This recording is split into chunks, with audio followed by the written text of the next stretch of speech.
It's been more than 4 years since the Obamas left the White House. It was a moment the former president describes as bittersweet in his book. Hello, everybody. Partly because they were leaving, and partly because of what he thought might happen to the country. You write about Sarah Palin, about her brief ascendancy, Right. and you talk about dark spirits that had long been lurking on the edges of the Republican Party coming center stage. Did you ever think it would get this dark? No, I thought that there were enough guardrails institutionally that even after Trump was elected, that you would have the so-called Republican establishment who would say, okay, you know, it's a problem if the White House doesn't seem to be concerned about Russian meddling, or it's a problem if we have a president who's saying that, you know, neo-Nazis marching in Charlottesville, they're good people on both sides. You know, that's a little bit beyond the pale.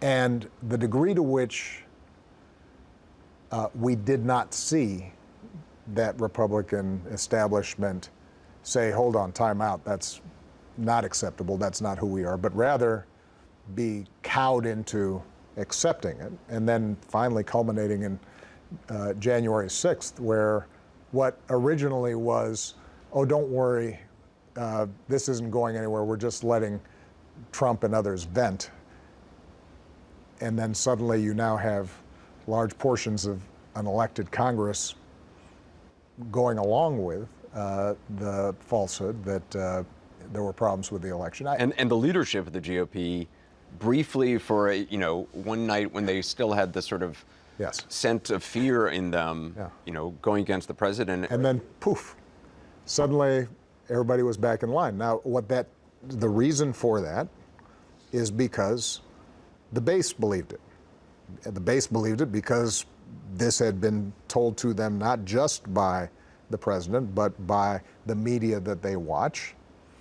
And nobody stood up and said, stop, this is enough. This is not true. I won't say nobody. Let me correct it. There were some very brave people who did their jobs, like the Secretary of State in Georgia, who was then viciously attacked for it.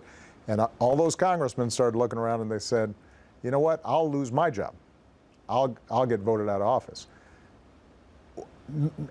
Another way of saying this is I didn't expect that there would be so few people who would say, well, I don't mind losing my office because this is too important.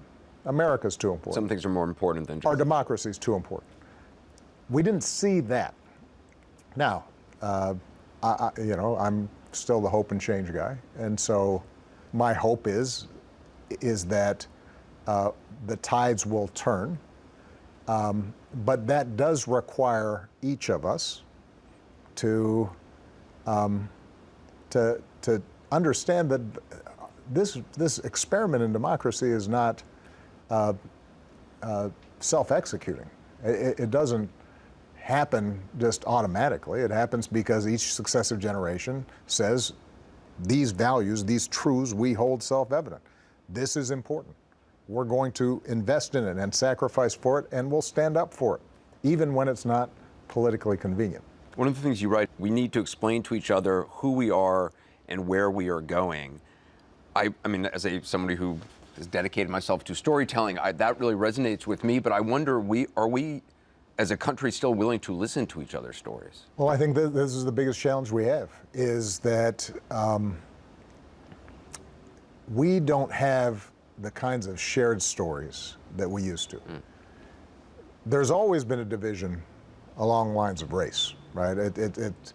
We have 400 years of whites and blacks not being able to have shared experiences because of slavery and segregation and so forth.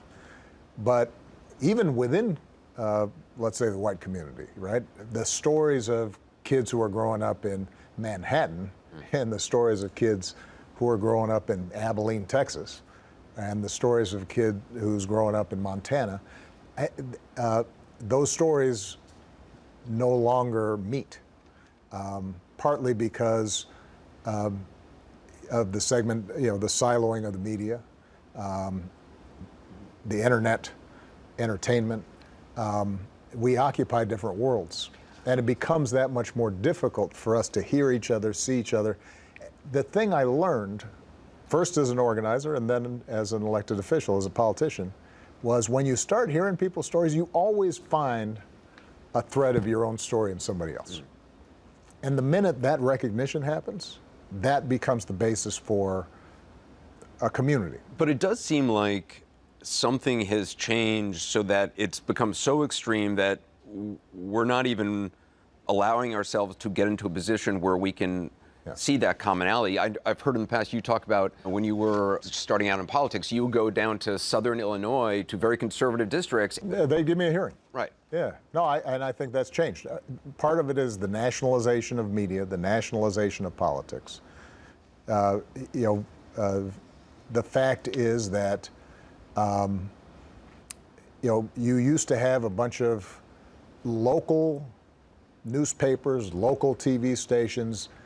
People weren't having these highly ideological debates, but they were kind of more focused on what's happening day to day.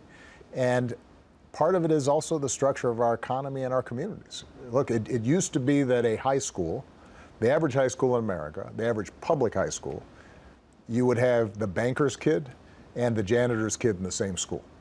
And they'd interact, and their parents would be both going to the same football game and would have to know each other. And if it turned out that there was a talented kid of a janitor who also happened to be on the football team, the banker president might say, hey, why don't you come work at the bank here? Because he knew that person.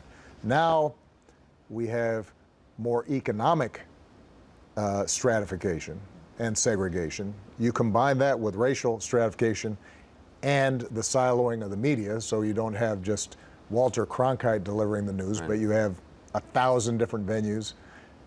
All that has contributed to that sense that we don't have anything in common. And so much of our work is going to have to involve not just policy, but it's also how do we create institutions and occasions in which we can come together and have a conversation. In Promised Land, you write, our democracy seems to be teetering on the brink of a crisis. Since you wrote that, there was the attack on the Capitol. Yes. You got the big lie being pushed continually by not only the former president, but Republicans in Congress. Right.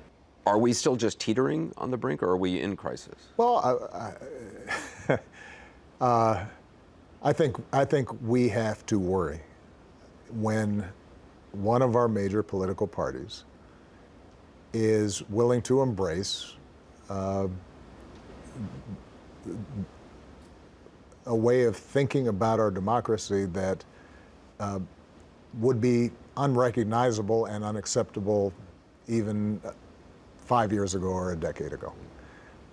When you look at some of the laws that are being passed at the state legislative level, where legislators are basically saying, we're going to take away the certification of election processes from civil servants, secretaries of state, people who are just counting ballots, and we're going to put it in the hands of partisan legislatures who may or may not decide that a state's electoral votes should go to one person or another.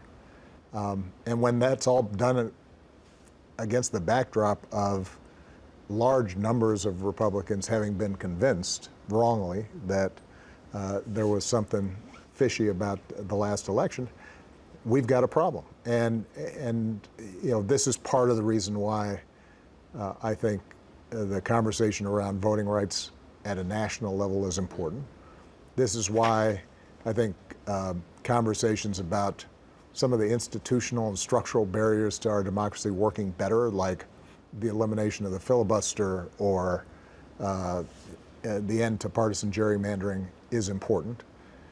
But this is why it is also important for us to figure out how do we start once again being able to tell a common story about where this country goes. And that is not just the job of politicians, although I think elected officials have an important role. That's where the media is going to have to play an important role. That is where companies have to play an important role. All of us as citizens have to recognize that the path towards an undemocratic America is not going to happen in just one bang. It happens in a series of steps. And when you look at what's happened in places like Hungary and in Poland, that obviously did not have the same traditions, democratic traditions that we did. They weren't as deeply rooted. And yet, as recently as 10 years ago, we're functioning democracies, and now essentially have become democracy doesn't always authoritarian. die in a military coup. Yes. Democracy dies at the ballot box. That's exactly right. And Vladimir Putin gets elected with a majority of Russian voters. But none of us would claim that that's the kind of democracy that we want.